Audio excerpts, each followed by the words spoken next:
belonging to it. In order to aid his work to find these tracks, Clapp requested assistance from NASA to provide the satellite images of the area. From this, he went on to study the ancient manuscripts and maps in the Huntington Library in California. Here he quickly found a map drawn by the Greek-Egyptian geographer Ptolemy in 200, which showed the location of an old city found in the region and the paths which actually led up to this city.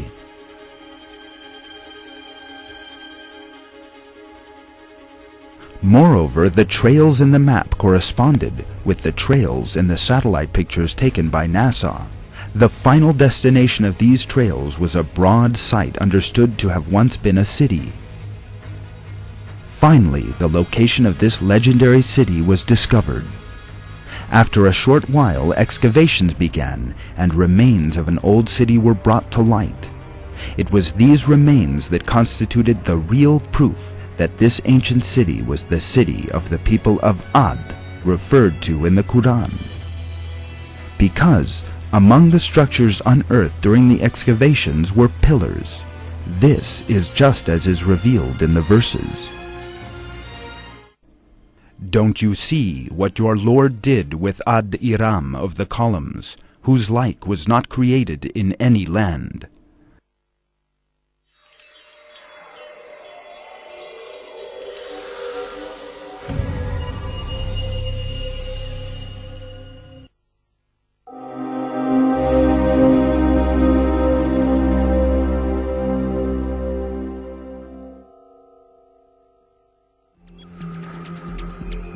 Prophet Lot lived at the same time as Prophet Abraham, peace be upon them both. He was sent as a messenger to a neighboring tribe to Prophet Abraham. That tribe, as revealed in the Qur'an, practiced a perversion never before seen in the world: homosexuality. When Prophet Lot told the people to abandon this great sin, they rejected him. They denied that he was a prophet and continued with their horrid lifestyle. As a result of this, the tribe was destroyed in a terrible disaster.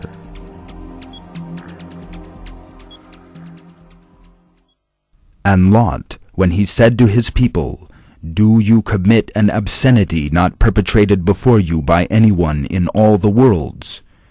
You come with lust to men instead of women. You are indeed a depraved people. We rained down a rain upon them. See the final fate of the evildoers."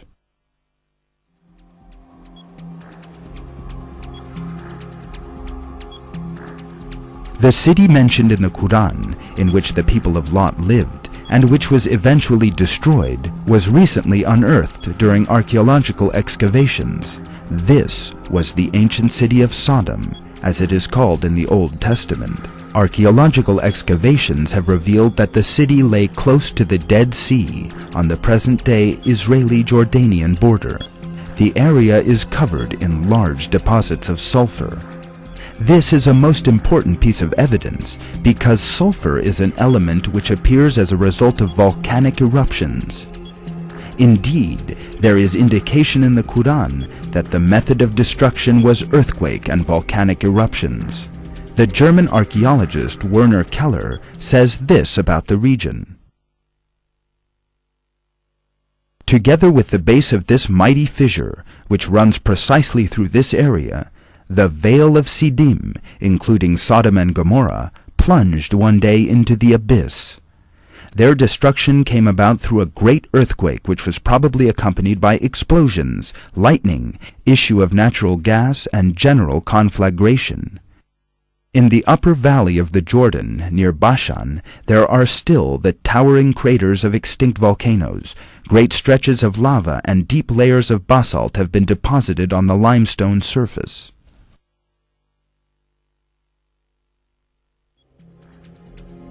These layers of lava and basalt are the most important evidence showing that a volcanic eruption and an earthquake once took place there. In any event, Lake Lot, otherwise known as the Dead Sea, lies directly above a seismically active region, in other words, an earthquake belt.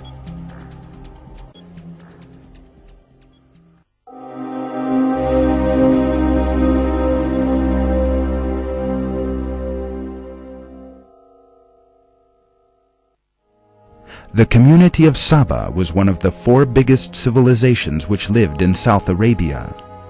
With the help of quite advanced technology for that particular era, the people of Saba constructed the Mahrib Dam and possessed an enormous irrigation capacity. This endowed them with much wealth and goods. However, instead of giving thanks to God for all this, they actually turned away from Him. Furthermore, they refused to heed the warnings and reminders issued to them. Because of these poor moral values, they merited punishment in the sight of God. In 542, their dams collapsed, and the flood of Arim ruined all their lands. The vineyards, orchards, and fields cultivated for hundreds of years by the people of Saba were completely destroyed. This flood is described in the Qur'an.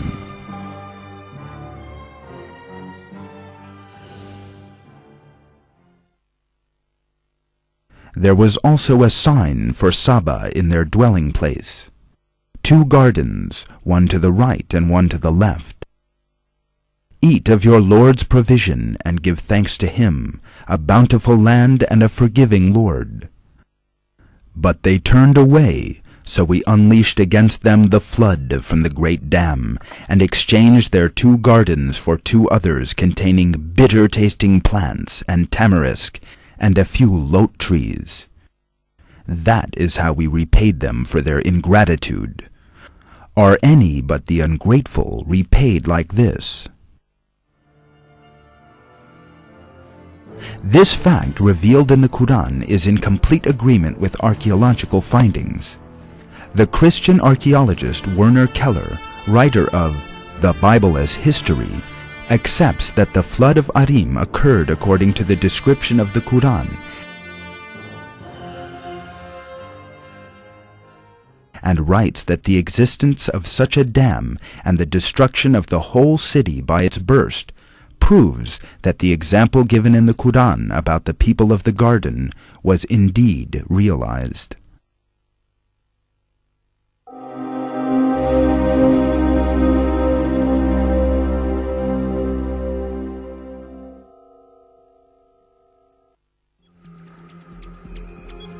The Qur'an is the word of Almighty God, the originator of everything, and the one who encompasses everything with His knowledge. One of the countless proofs of this is the way that its verses contain facts about scientific matters, as well as the past and the future, that nobody could have known. And what is more, all of this was revealed 14 centuries ago. Every piece of information the Qur'an contains reveals the secret miracles of this divine book. In one verse, God says, "If it had been from other than God, they would have found many inconsistencies in it."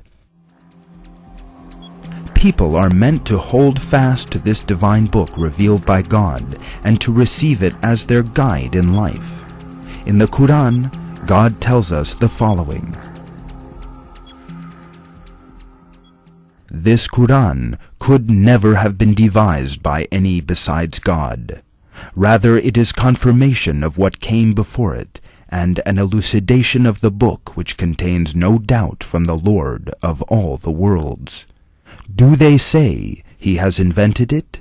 Say, then produce a surah like it, and call on anyone you can besides God if you are telling the truth.